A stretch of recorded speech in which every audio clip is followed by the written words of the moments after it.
And now, RSM, the Rams Sports Magazine Show.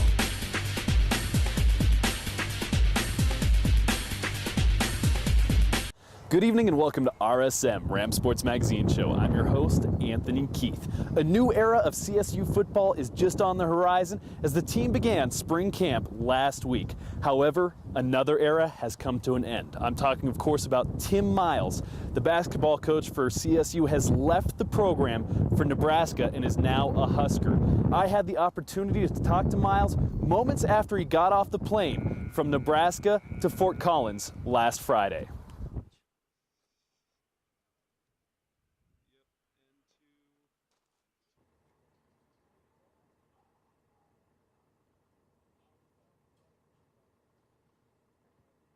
Hey, Coach. How are you guys? Always good. Fan club. Yeah. It was worse than Lincoln. I'm sure. All right, Coach. Well, coming off the plane, tell us what can you tell us? Well, I met with Nebraska today, and it was, we've had lengthy discussions all week. I'm going to go back and meet with Jack Graham and hopefully talk to Tony Frank and go from there. So it's an ongoing process. So you were touring It'll be resolved quickly. You were touring the facilities today, then? Yep, I did. I saw they have a phenomenal setup, obviously, as you might guess a program like that would. Obviously, the big question now is what's going through your head coming back off this plane to Fort Collins, and what are you thinking right now? Well, you're all over the map, honestly, emotionally, mentally, but I'm not going to drag on with this because it's already been going back for days, and it's time to, make a decision. Have you talked to any of the players, any of the guys? No, I will tonight. You haven't had a chance to talk to any of them? None of them, no. Have any of them talked to you at all today or tried to? Or? I haven't checked much my text, or my voicemail, so it's been a hectic day. I'm sure. Yeah. What were your general impressions of their facilities? Well, they've got an impressive setup. Brand new. Yeah, I mean, it's state of the art, and but bricks and mortar are one thing. You got to do the right thing, and so I'm looking forward to meeting with Jack and talking to Tony and going from there. When do you meet with them? Is it tonight, or do you have a time set up? As soon as I get my car and start charging my phone, we're gonna figure it out. Have you had any conversations today with either of them? Jack, I don't remember if I've talked to Tony on and off the last couple days, but I don't remember. So if he that's was well today. aware of what was Yeah, going on? everybody's well aware of what's going on. There's nothing, no secret No. light off in the middle of the Nope. night? Or Nope. How you've got such a great, we've talked about the potential of that team you have coming back next year, and those guys have been kind of with you for a long time. Does that make this decision a lot harder? Yeah, absolutely makes it harder. It's, your most cherished relationships are with your players. Any feedback from any of them at all on any of this? I haven't Even checked my phone. Even like earlier this week, as your name started popping up. No. Okay. How would you describe your emotions right now? All over the map. What you've obviously been in Fort Collins now for 5 years, and what are the things that would keep you here? Yeah, it's Fort Collins. It's CSU. It's a great place to live. A national search for a new coach has already begun. The players tell me they're not angry with the coach, however, they are a little disappointed for him leaving. I want to jump back to the NCAA tournament and highlight what went on with the Rams and Murray State down in Louisville, Kentucky. That's coming up next on RSM. You're watching RSM, the Rams Sports Magazine Show on Northern Colorado 5.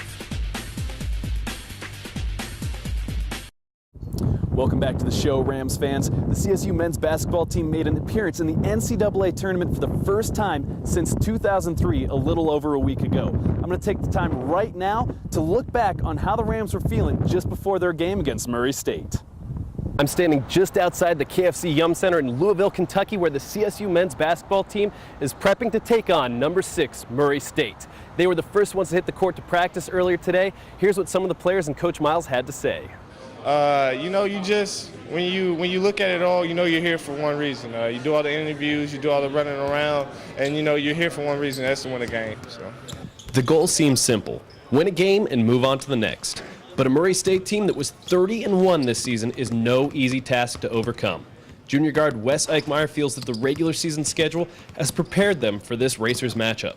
From our league, we draw comparisons to UNLV, the way they get up and down the floor and the way they pressure the ball and deny passing lanes. So I think our conference season and the teams that we've played against will have prepared us really well for this type of matchup. As a number 11 seed taking on a number 6 seed, Colorado State is the underdog, something that Coach Tim Miles embraces. And despite the national attention, CSU's head honcho presented himself as the coach Rams fans have come to love when he commented on his team being ankle biters. And I think they kind of like that because, that's painful. If you get bit down there, that's no good, and especially without a sock. So, we'll see when we can get them. CSU seemed relaxed and comfortable in the KFC Yum Center.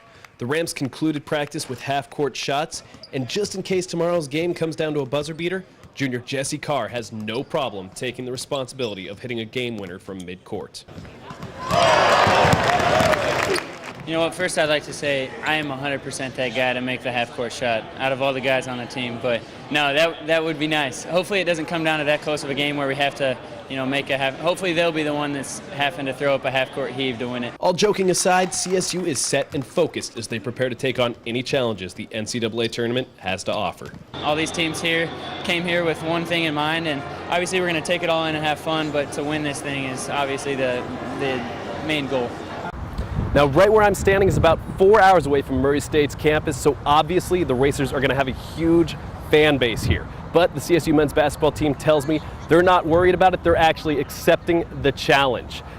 Now, of course, the Rams were eliminated in the second round by the Racers, even with a lead at halftime. It was a really tough loss for the team, but even tougher on the seniors. Here's a little tribute to both Will Bell and Kaipo Sabas. But this group, I'd take anywhere, anytime, against anybody. We do it all again. Tim Miles has brought the Colorado State basketball team a long way since his first season as head coach of the program, when the team posted a 4-16 record. You can't get more out of a group of guys. Seriously, if you're me, if any of you folks right here are sitting in this chair, and you look at what we've gone through, and you look at those guys out there, and you say, they won 20 games, they got the NCAA, finished top 4 in the 5th best conference in the country. They, for the first time ever in school history, they beat 3 ranked teams. First undefeated conference season at home in 51 years. As a coach, I just can't be prouder of a group of guys. Junior forward Pierce Hornung shined in the national spotlight, notching a double-double with 12 points and a career-high 17 rebounds. It certainly didn't end how we'd all like it to, but I'd say as a team, we just played our hearts out all year long. And in the post-game press conference, Hornung couldn't tell you his own stats. To him, it was about the team. He made sure to recognize the 2 seniors that helped get the Rams to the NCAA tournament. I just want to commend the seniors, Kaipo and Will. They did just a great job for us all year, and they were just the heart and soul of our team. Will Bell and Kaipo Sabas, both not your typical seniors. Both came from Region 9 junior college and ended up walking on, earning that scholarship, and then ended up finishing starting. It's awesome. I couldn't ask for a better experience. And although they didn't have much to say after the loss, their teammates had plenty to say about them. They're everything you can wish for. It's the 2 best guys in the world. And, just from a friend standpoint, we're going to stay in contact for, the foreseeable future. And, those guys are the best. They were our heart and soul of the team. Look at our 2 seniors. Kaipo Sabas and Will Bell came as non-recruited walk-ons, really. They earned scholarships, The pride of their effort and their accomplishment, just even going that far and then helping a team, both starters, into the NCAA tournament, that's going to last a lifetime. I can't say enough about the guys on this team. We're just a close-knit family. We do everything together, and it's been a fun experience. Just this whole season, alongside these guys and the experiences that we've gone through, it's been pretty special. An incredibly successful season for the CSU men's basketball team, an overall record of 20-12 and an NCAA tournament appearance. You really can't ask for more. But coming up next on the show, I'm going to jump into spring football, checking in with a few of the players and head coach Jim McElwain. You're watching RSM, the Rams Sports Magazine Show on Northern Colorado 5. Welcome back to Rams Sports Magazine Show. Spring has sprung, which means spring football is here. The Rams started practice last Wednesday under the leadership of Jim McElwain, and already you can tell changes are in store. The sign, championships are won daily, that one's gone. Coach says the players have to earn the sign and the motto. I dropped in on the first spring practice. Here's what Coach McElwain and several players had to say. I didn't sleep a wink last night, and because I was so excited to get out on the field and actually be able to coach some ball.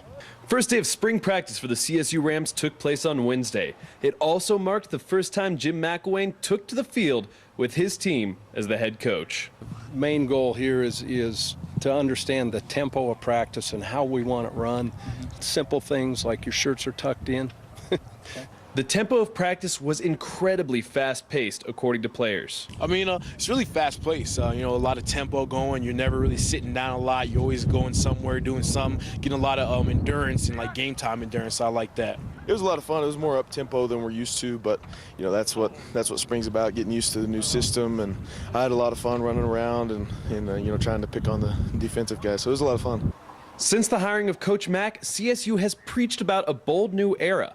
Something that players could feel just from the first practice under the guidance of a two-time national champion. Everything we do is just kind of exciting like you're a freshman again, even though I'm a junior, Everything's so, pumped up and excitement everywhere, and we're just ready to work, so. With the excitement comes the challenge of competition. With no depth chart in place, every player in every position is trying to prove something to the new coaches. Meaning yesterday was the start to yet another quarterback battle. Well, obviously, there's no sure given that I'm number one. I'm coming in here fighting for my position just like I was last year. But I know that they're all coming for it, and I'm coming for it. No position is safe right now. So we have a new staff, and we got to impress everybody. One practice down, 14 to go, with one major goal. Well, our number one goal, as Coach Mack said, is to get better as a team. Last year, we kind of had the offense, defense, we were always battling against each other. It was kind of like two different teams almost. And so he said he found out how practices were last year, and he said he didn't want that. He said he wants us to get better as a team, come out of these 15 practices. Maybe we ain't going to know all the offense, and we got all summer to learn that. But the main focus is just to get better as a team and get ready for the season. Got the O coordinator. He's talking about the talent he saw on tape. And the first thing that came to mind was O-line and running backs. What's that mean to you? It means a lot. We've been working hard, just training over the off season, getting better. I was our strong spot last year and keep getting better each and every day. So. First practice with all the new coaches. Tell me, what was it like out there? It was really fun, competitive, and everybody had high spirits and loved the new transition, so we're just having fun out there. Coach Mack was saying his excitement level, it was almost impossible for him to sleep last night. Do you feel the same way? I couldn't sleep at all. I definitely was getting ready, getting my mindset ready, getting game ready, and it showed off here, and we're all having fun getting ready. So this first spring practice, it seemed from the beginning even very fast-paced. Tell me, what are the big differences under McElwain compared to Fairchild? The big differences is just maximizing our reps. We're getting way more reps than we did before. Instead of just standing around on the sideline, we're actually competing in two different groups at one time. So we're moving around all over the place all day. So that's good. We maximize all our reps on one day. The coordinator's a former Poke. That mean anything to you? I gave him grief about it a little bit, but it's been all right, though. We embraced him. He's a good guy. Coach Mack, or just now, he was saying how excited he was last night for this practice, could barely sleep. Do you feel that same way? Oh, yeah. We was ready to get the ball rolling. And, now that we completed the day one of practice with no pads, we're ready to put them pads on and get at it. So, that's just the way it is. Spring practice starts, and then it's over so fast. What's your goal this spring? My goal is just, we have new coaches, new defense, new offense. I just hope that everybody just get everything down, gel, and just get ready for fall camp so we can be going at a fast pace, everybody just knowing everything and just preparing for the fall season. So, the main thing is just embracing the new system and get rolling with it. Do you feel like it's going to be a quick process to understand these coaches' system? Oh, I think it's going to be a quick process. It's fairly, you know, they make sure that we understand and we get it before they move on to the next thing, and they've done a good job at that thus far. So I'm ready to get it rolling, man. Yeah. Brand new coaches, they're learning the team. They don't know a lot of the guys' names, but your name came up a lot prior to the practices even. They're talking about the talent on this team. What does that mean to you that they already recognize you just from tape? You know, we all take pride in that, and, you know, we felt, I'm just talking for O-line right now, you know, we felt like we really ran the ball well at the end of the season, especially last year, and, you know, we take pride in that. We wanted to come out here and show the new staff, you know, what we had been working on the past, you know, 2 or 3 years together, and we're taking pride on, you know, continuing that into the future, you know, to next year and the year after. So past few O-line classes, a lot of success going to NFL camps, so on and so forth. Probably going to see Mattson out in 1 too. Tell me, what about this current class right now? Are you taking on a big leadership role, and how do you feel about it? Yeah, you know, it really hit me being a junior now. It's time to step up and be a leader and take that leadership role, so I'm trying to be more vocal, trying to lead by example, and you know, that's something that us older guys need to do, and you know, it's finally hitting me that, you know, it's time for me to do that. So I've been working on that. What were your first thoughts when Coach was looking for anybody from the campus, some big guys to help out with the team? You know, it's good for rotation to get, you know, 3 or 4 huddles going. So it was fun to get new guys in here, meet new guys, and, you know, have some more brothers to have, you know, some camaraderie with. So it was a lot of fun. All right, Garrett, first spring practice, just tell me how'd it go? How do you feel afterwards? You know, we pretty much, you know, I mean, everybody ran around with their head cut off, kind of that kind of thing. But I mean, we'll get used to it. And we had a Monday, Tuesday, we had to walk through, you know, how it would be going in the indoor, how it would be out here. And so, I mean, we got to get it together. But everything's going smooth for our first day. I mean, we got it together for the most part. So we'll get things fixed, get little things tweaked out. So. No depth chart. The coaches are talking about rotating positions nonstop, but quarterback, little different story. Tell me, how do you feel about the quarterback battle? Well, obviously, you know, there's no sure given that I'm number one. I'm coming in here fighting for my position just like I was last year. You know, last year me and Pete were duking it out, and it was his job for most of the year, and I wanted it, you know, and eventually I got my playing time, and it was because of his injury, and we don't want those kind of things happening. We don't pray injuries on anybody, but I did get some experience, so that's the only reason that I could think they would have me at number 1 right now is just the experience factor, but I know that they're all coming for it, and I'm coming for it. You know, no position is safe right now, so we have a new staff, and we got to impress everybody. What's your first impressions of this new staff on the practice field? I love them a lot. Like, I mean, practices are completely different. Everybody gets reps. I mean, last year we had a lot of guys standing around, you know, and half the team that was on the scout team, you know, they didn't even know the offense, and so if they had to get thrown in there, you know, it would have been ugly, but we got things together, and I mean, this year everybody's getting reps, everybody's getting looked at, so everybody has a fair opportunity to get a playing time and get a spot. You could tell it's been a long time since they have been in practice. You know, one thing that you get when you go to bowl games is you actually practice, you know, into December, and there's less leg time, so you're actually kind of getting extra spring ball in, and you could tell we were awful rusty, but you know what, for the most part, I was really excited to be out here, and I loved the way the guys approached it. Now, that was just the first of 15 spring practices. As of Wednesday of this week, the CSU Rams were in full pads. That was practice number 4 for them. It's all leading up to that spring scrimmage. But there's another sport in action coming up next on the show. I check in with the CSU softball team as they took on in-state rival, the University of Northern Colorado, earlier this week. You're watching RSM, the Rams Sports Magazine Show on Northern Colorado 5. Welcome back to the show, Rams fans. Now, there's a reason, aside from the fact that I look incredibly good in this color, that I'm sporting pink. And that's that the CSU softball team was showing their support in the fight against breast cancer on Wednesday when they took on the University of Northern Colorado. Here's what went down. Scoreless after 2 innings. Plenty of defense with just a little offense as CSU tallied just 2 hits. But something snapped in these Lady Rams in the bottom of the 3rd. Freshman Shea Rodriguez with the solo home run.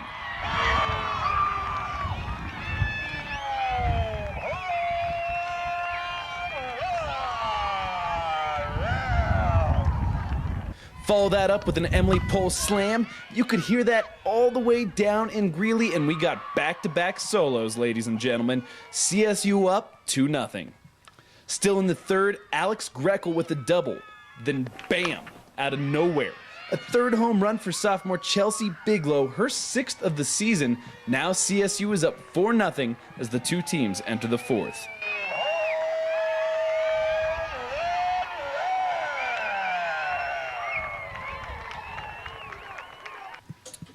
Three more runs in the 4th inning.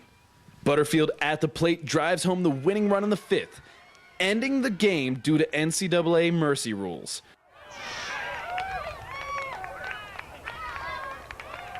First big thing, what did you tell the girls after the 2nd inning? That 3rd inning, crazy.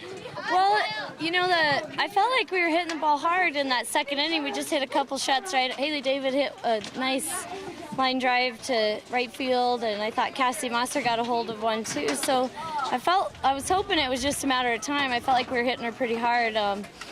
But, you know, they've just been working a lot on seeing the ball and getting their pitch to drive, and they did it. Mercy Rule team that you got 2 more games with. Tell me, how's that feel? It feels good. I mean, just being in front of our home crowd. We've been away like the past 4 weeks. Feels nice just coming home and, you know, putting a spanking on someone, no matter who it is. Talk about the crowd out there. Big size crowd. Yeah, it feels good. You know, even though last year, you know, our record, and they're all still coming out to support us, it feels really good, and you could tell it like they believe in us. The offense in the 3rd inning. I mean, what happened there? We just lit it up. Even though we didn't score in the first 2, we were all confident. We said they're going to fall, and I think the wind stopped a little bit for us, and we started crushing them. So it was nonstop after that. Tell me, what is the rivalry like with this UNC team? I mean, from last season guys were a little bit down, but this season, this is the time to get the momentum for conference. What's the rivalry like? I mean, there's a rivalry there. They're like, what, an hour away from us, but to us, you know, we're just coming out here to play our game. You know, we didn't really look to see who was there. We're just coming out here to play round ball. Now the softball team has just a few more games left on their schedule before they hit conference play. But that's all the time I have for you this week. Catch you next time, Rams fans.